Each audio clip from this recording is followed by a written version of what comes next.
I'd like to talk up a couple talks.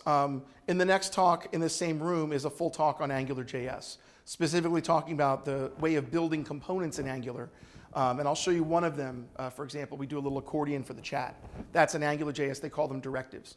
So there's a talk about how to build those to kind of build a DSL around your HTML to add components. And then we have a JS panel that's going to be a really interesting kind of collection of people from Backbone and from Ember and from Angular, and I forget the other one. Oh, Meteor.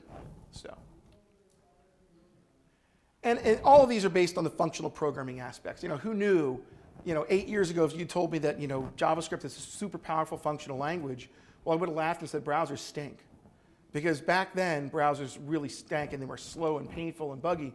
Now they're painful and buggy, but they're fast. I'm kidding. But it's probably true.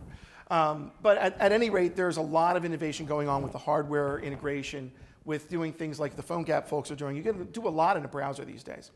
And so most people have been using it wrong for all those years. And I think everyone read the good parts and went, I can write a framework on this. And they all went and wrote a framework. It's my theory. OK, so we did the trivial example, the Quizzo application. Let's take a little bit of a look into the game architecture. And I'll do a few things in my slides, and I'll jump in through some code as well. All right. So the first thing is we're going to look at AngularJS. I flatten it out into 3 of the major components because it's going to look a lot like what you Spring developers are used to, and I'm a Spring developer too. So dealing with views and controllers and services sounds a lot like Spring MVC controllers and services and views. Same concept. Okay, so you're going to have, in the technology space, we're going to have JavaScript for the controller. You're going to have a controller that looks like a piece of code. It doesn't look like HTML code stuck